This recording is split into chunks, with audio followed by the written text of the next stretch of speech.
పరమపద సోపానం లేదా వైకుంఠపాలి మనలో 99% మంది ఖచ్చితంగా ఈ ఆటని కనీసం ఒక్కసారైనా చిన్నతనంలో ఆడుంటాము. కానీ ఎవరికైనా దీన్ని ఎందుకు కనిపెట్టారు అనే సందేహం వచ్చిందా?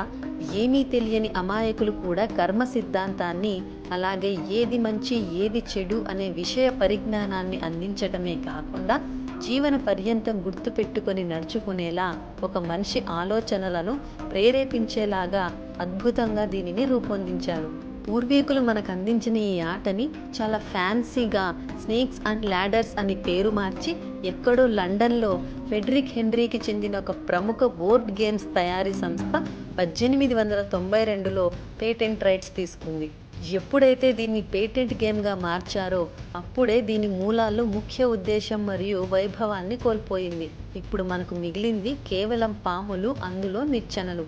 ప్రపంచమంతా ప్రముఖ రేసింగ్ గేమ్గా ఆడుతున్న ఈ ఆట మొదలైంది మాత్రం భారతదేశంలోనే.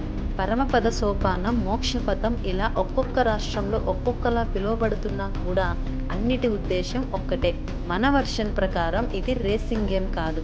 100 ఉన్న గడిని ఎవరు త్వరగా చేరుకుంటారో వారే విజేత కాదు. పాములన్నింటినీ తప్పించుకొని ఆఖరి వరుసకు చేరుకున్నా కూడా విష్ణువు ఉన్న గడిని చేరుకునే వరకు ఆడుతూనే ఉండాలి.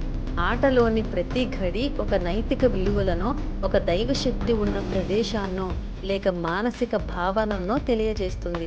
ఉదాహరణకి మన జీవితంలో ఏ ఏ పనులు చేస్తే మనం ఆ లక్ష్యానికి దగ్గరగా వెళ్తామో ఆ ఉన్నతిని సూచించే నిచ్చెనల గళ్ళల్లో వ్రాసి ఉంటాయి.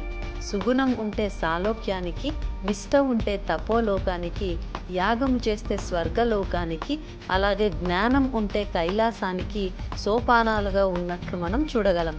మన పూర్వీకుల అసలు ఉద్దేశాన్ని ప్రతిబింబించే ఈ పటం బ్రిటిష్ లైబ్రరీలో భద్రపరిచారు. దీన్ని చూస్తే మనకు అర్థమవుతుంది జీవితానికి పనికొచ్చే నైతిక విలువలు, కర్మ సిద్ధాంతం మరియు మన భావోద్వేగాలను నియంత్రించుకునే గొప్ప సాధనంగా రూపొందించిన అద్భుతమైన ఇండోర్ గేమ్ అని. ఈ బోర్డుని కర్ణాటకలో ప్రింట్ చేయడం వలన దేవనాగరి మరియు కన్నడ లిపిలో తయారు చేశారు. క్షుణ్ణంగా పరిశీలిస్తే ఇందులో నిచ్చెన లేదు, కేవలం పాములే ఉన్నాయి. కొన్ని పాములు పతనం వైపు తీసుకెళ్తే కొన్ని ఉన్నతి వైపు తీసుకెళ్తాయి. ఇది తెలుసుకొని ఆడాలంటే ముందుగా ఏది ఉన్నతి ఏది అధోగతి అని తెలుసుకోవాల్సి ఉంటుంది.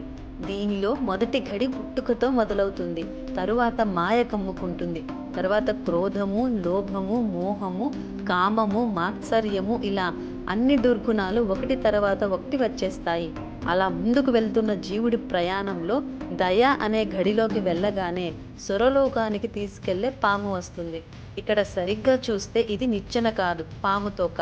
దయ అనే సుగుణం ఉంది కనుక సురలోకానికి చేరుస్తుంది. ఒకవేళ సురలోకానికి ఈ నిచ్చెన అవసరం లేకుండా చేరుకున్నా కూడా పాము తల ఉంది కాబట్టి క్రిందికి పడిపోరు, ఎందుకంటే అది ఉన్నత స్థానం.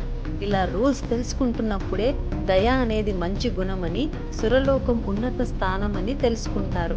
అలాగే 54వ ఘడిలో ఉన్న భక్తిని చేరుకుంటే అది నేరుగా వైకుంఠానికి చేరుస్తుంది. దీని వలన కేవలం భక్తి ఒక్కటి ఉంటే చాలు భగవంతుడు ఎలా దగ్గరికి చేర్చుకుంటాడో అన్నది స్పష్టంగా అవగతమవుతుంది. ఇది అనంత శేషుడు అని చెప్తారు. ఇక్కడ బోర్డు కొంచెం డ్యామేజ్ అవ్వడం వలన మనకి కనిపించలేదు. అంతేకాదు, ఎన్నో పుణ్యకర్మలను ఆచరించి దాదాపుగా వైకుంఠాన్ని చేరుకునే క్రమంలో పొరపాటున అహంకారానికి లోనైతే మళ్ళీ మాయాలోకంలో పడి పతనం అవ్వటమే కాదు, ఎన్నో జన్మలు ఎత్తి ఎంతో సాధన చెయ్యాలి అనే హెచ్చరిక కూడా అందంగా అందించారు. ఇలా ఆట నేర్చుకునే క్రమంలో ఏది పాటిస్తే ఏది దక్కుతుంది అనే కర్మ సిద్ధాంతాన్ని నేర్చుకుంటారు. అంతేకాకుండా చిన్నతనం నుండే దీన్ని నేర్చుకోవటం వలన తెలియకుండానే ఆలోచనలలో ప్రభావం చూపుతుంది.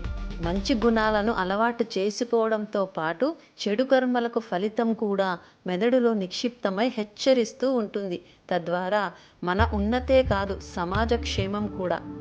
వేదాంతాల సారాన్నంతా రంగరించి అందంగా వైకుంఠపాలి ఆటలో కూర్చి మన పూర్వీకులు మనకు అందిస్తే ఇప్పటి తరానికి కనీసం దాని పేరు కూడా తెలియకుండా పోయింది. మన పూర్వీకుల అసలు ఉద్దేశాన్ని ప్రతిబింబించే ఈ పటం ఆధారంగా ఇంగ్లాండ్లో, యూరప్లో ఆధ్యాత్మిక కోణాన్ని తీసేసి క్రిస్టియన్ విలువలను ప్రతిబింబించేలాగా మార్చి చిన్నపిల్లల ఆటగా గుర్తించారు. తరువాత దీనిని ఫెడ్రిక్ హెన్రీ పేటెంట్ రైట్స్ తీసుకొని రేసింగ్ గేమ్గా మార్చేశారు.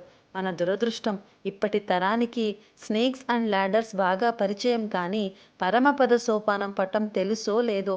మన వంతు కర్తవ్యంగా మన పిల్లలకి అసలైన ఆటను నేర్పించి మంచి పౌరులుగా తీర్చిదిద్దే ప్రయత్నం చేద్దాం. ఎందుకంటే ఇది కేవలం ఆట మాత్రమే కాదు, లోతైన జీవిత పాఠాన్ని నేర్పే తాత్విక సాధన.